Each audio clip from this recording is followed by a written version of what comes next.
What's up YouTube? Welcome back to the channel. Today guys, doing something a little bit different. We're working on the Ford Edge today. It's a 2011 Ford Edge. We're doing front brakes on it. We're going to review, I'm trying this Detroit axle company. I've never tried them, but I see them popping up all over. They had a killer price for rotors, brakes, and hardware, so we're going to give that a whirl. And we're getting started right now.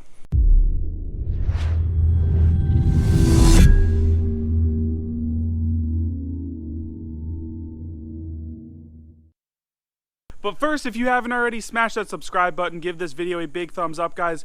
Drop your comments down below. What's your experience with this Detroit axle company? Good, bad, otherwise, let me know. Let's get to the video. Okay, so we got the wheel off. The lug nuts were 19 millimeter.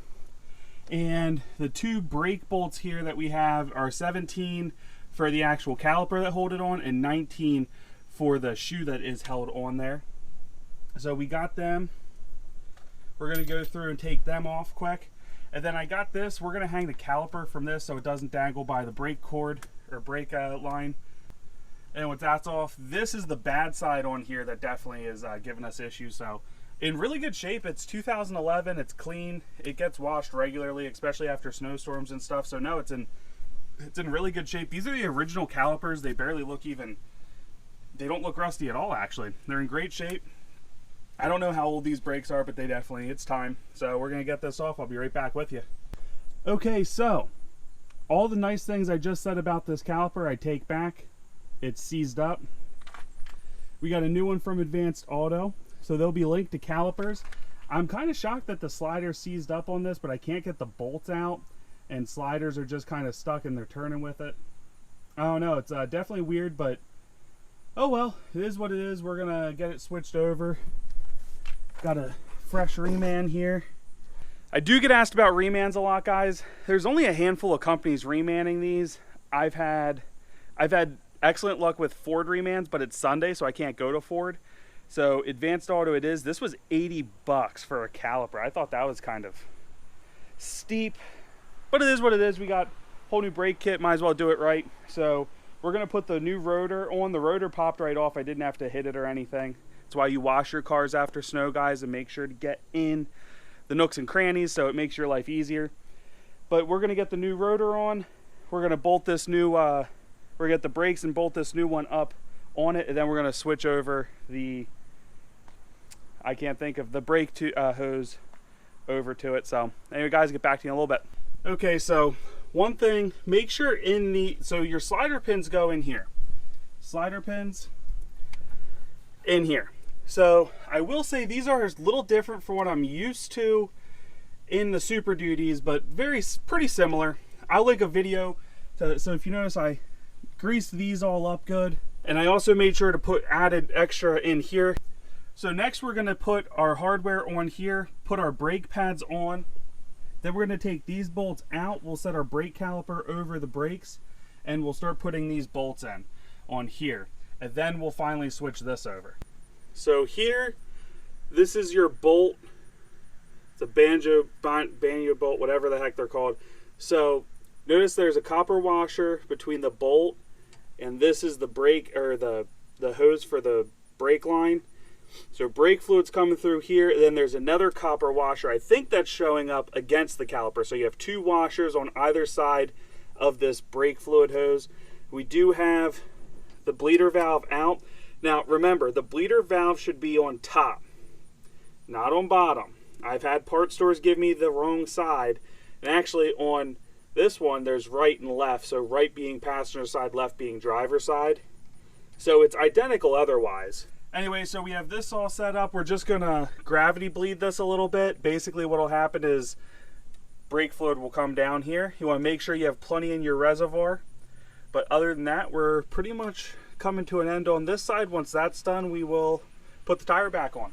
Okay, so the driver's side, or excuse me, the passenger side's done. We're moving to the driver's side. There wasn't a previous issue on this side, so hopefully, really hoping this caliper's fine. That'll kind of stink if they don't. I'll be a little irritated too. Some parts cleaner here, some tidbits I'd left out. Spray down your brake calipers. It's good practice. I don't always do it, but we're doing it today. Also on the brake, I like to, or on the caliper itself, see me pointing there, I like to make sure you always use new hardware. Don't try to reuse stuff. That's sloppy. It's super cheap to get new hardware, put it on there. Even if you're not replacing your caliper, pull the slider pins out, re-grease them up, make sure they're cleaned up and good to go. That's how you keep your brakes going. At some point, it's been so long since this had brakes, these probably should have been serviced, and that probably would have never happened, but oh well, it is what it is. The other thing is, you don't have to, and I don't always do this. I'm gonna make sure we're gonna bleed this brake a little bit. Even though we're not replacing it, we're gonna get some of the old fluid out. I've never really noticed a big deal, but we topped off the brake fluid reservoir, so might as well just kind of get some of that old stuff out of there, put new stuff in. Some guys harp on that, like make a big deal about it, about how important it is. I haven't noticed a difference from bleeding brake fluid out to not, so you make your decision on that, but it's not terrible practice. Brake fluid come in a big bottle, so if you have to do one caliper, you might as well at least flush the other.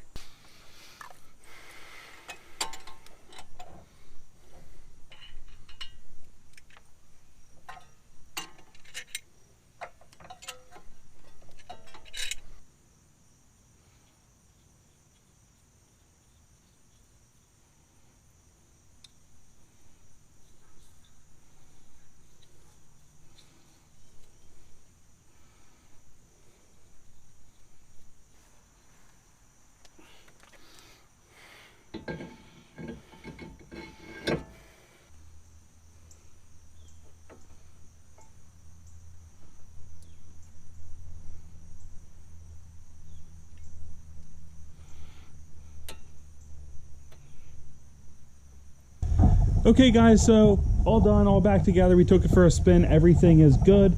Doesn't seem to be any air in the lines. Sometimes you can still get some air in your lines after. We did gravity feed, then we pumped a little out, or gravity bleed, excuse me. So that seems to be all good there. So far, I really like the kit. Stops well, they're quiet, no issues there. I mean, I do a good job of making sure I put plenty of the brake grease crap on them. Anyway, so they look good back there, nice and new. They'll be rusty in no time flat, so it doesn't really matter. So far, for the price of the kit, I highly recommend it. Everything came packaged neatly, all the hardware was good. For something like this, I really don't see the need in spending more money than what I did. I think it's like an $80 $90 two rotors and brake pads with all your hardware. I do always keep an extra thing. I did put anti-seize on before I put the rotors on, so I put that on the wheel bearing. I didn't show that. And then I always have a thing of brake grease stuff to kind of put on. It's kind of like anti-seize, but I always use anti-seize specifically for the wheel bearings and something specific for my brakes. So I do recommend that. Links to all that kind of stuff will be down in the description. Like, comment, and of course, please hit that subscribe button, guys. I'll catch you in the next upload.